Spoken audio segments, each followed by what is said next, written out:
इस वक्त हम मौजूद हैं ठाकुर बांके बिहारी मंदिर में, जहां पूरे ब्रज में होली का उत्सव चालू होने वाला है। बसंत पंचमी से हमारे ब्रज में होली का दाड़ा गड़ जाता है और ठाकुर श्री बांके बिहारी महाराज की होली प्रारंभ हो जाती है। ऐसी ही कुछ जानकारियां हम लेंगे ठाकुर बांके बिहारी मंदिर के सेवायत से।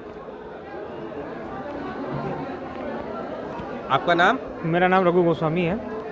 जैसा कि ब्रज में बसंत पंचमी को दाड़ा गड़ जाता है और ब्रज की होली चालू हो जाती है, तो उसके बारे में आप कुछ जानकारी दीजिए। देखिए 26 जनवरी के दिन यहाँ पर बसंत पंचमी का दिन है। उस दिन 26 जनवरी के दिन वृंदावन के पूरे ब्रज के अंदर में होली का नाड़ा गड़ जाता है, क्योंकि बसंत पंचमी से होली का सवा महीना रह जाता है। तो बसंत पंचमी के दिन ठाकुर सबसे पहला गुलाल भक्तों के ऊपर बांके बिहारी मंदिर में आरती के समय पर डाला जाएगा, जो कि तीनों समय की आरतियों में डाला जाएगा। श्रृंगार आरती पे भी, राजभोग आरती पे और शयनभोग आरती पे। आरतियों के समय पर ही गुलाल डाला जाएगा। और ठाकुर जी के गालों पर सवा महीने गुलचप्पे जिसको हम लोग बोलते हैं, गालों पे ये हुआ है ठाकुर जी का गुलाल रहेगा, जो कि सवा महीने तक लगातार वो लगता रहेगा, होलियों तक वो गुलाल। और बसंत पंचमी में ब्रज के जितने भी मंदिर हैं सभी जगह पर होली होगी। बरसाने में भी होगी, नंदगांव में भी, हर जगह होली का आनंद रहेगा। सारे ठाकुर होली के रंग में सराबोर रहेंगे।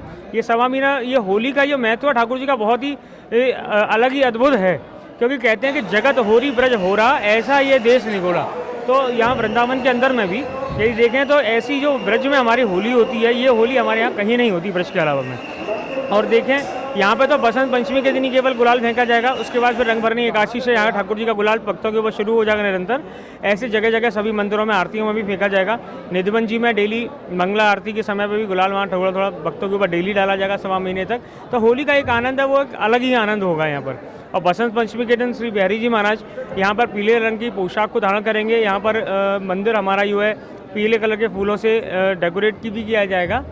और साथ में मैं आपको बता दूं कि उस दिन ठाकुर जी महाराज को हलवे का और मेवा का, बादाम वगैरह का इनका भोग लगाया जाता है, जो स्पेशल भोग होता है, जो केवल बसंत के दिन ही लगाया जाता है। तो ये उत्सव ठाकुर जी को सभी भक्त आते हैं और ठाकुर जी के रंग में सरोवर होते हैं और होली का आनंद यहाँ पर ब्रज में आकर के लेते हैं। कहते हैं ठाकुर जी को टेसू के फूलों से होली खेलते हैं। ऐसा क्या है उस टेसू के फूल में जो केवल ठाकुर जी के ही उपयोग में लेते हैं? देखिए टेसू के फूल की हम बात करें तो टेसू के फूल एक ओरिजिनल रंग होता है। टेसू के फूल से ये रंग बनाया जाता है। कोई ठाकुर जी के लिए जो भक्तों के ऊपर रंग यहाँ पर डाला जाता है, वो कोई मार्केट से खरीदा हुआ रंग नहीं होता। यहाँ पे जो भी चीज़ें बनती हैं, जो भी चीज़ें भक्तों के ऊपर डाली जाएंगी, वो यहाँ पे खुद पे ही बनाई जाती हैं, क्योंकि वो कोई भी चीज़ किसी चीज़ को इन्फेक्शन नहीं करेगी किसी को भी। और ओरिजिनलिटी के संग में वो भक्तों के, ठाकुर जी भी ओरिजिनलिटी के संग खेलते हैं और भक्तों के ऊपर ही वही रंग डाला जाता है। टेसू के फूल के साथ में, टेसू के फूल को बॉइल करके उसका रंग निकाला जाता है, उसी में गुलाब जल, उसी में केसर वगैरह उसमें डाली जाती है। जब वो रंग पूरा रेडी हो जाता है तो सबसे पहले उसमें से बिहारी जी महाराज उसके साथ होली खेलते हैं, फिर वही रंग ठाकुर जी का जो है भक्तों के ऊपर डाला जाता है। लगभग कितने टन टेसू के योग में लिए जाएंगे? ये अभी नहीं कहा जा सकता है, कुंटलों में आते हैं, इसका कोई हिसाब नहीं है। जितना बिहारी जी महाराज मंगा लें, जितने ठाकुर जी होली खेलना चाहेंगे जितने फूलों से, उतने फूल आएंगे। इस बात को कैसे कह सकते हैं कि कितने टन, कहो तो एक बोरे में हो जाए, कहो तो एक ट्रक में हो जाए। ये तो ठाकुर जी के ऊपर डिपेंड है, क्योंकि होली का आनंद ठाकुर के संग है, तो जितना ठाकुर जी करेंगे वो ठाकुर जी के ऊपर है।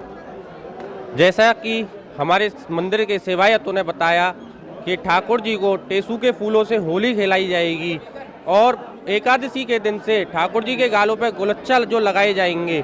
उसके बाद श्रृंगार आरती के बाद ठाकुर जी की जो गुलाल प्रसादी है वो भक्तों को उड़ाई जाएगी। ऐसे ही अन्य खबरों को देखने के लिए बने रहिए। मैं पवन ठाकुर, मथुरा न्यूज़ 24 से।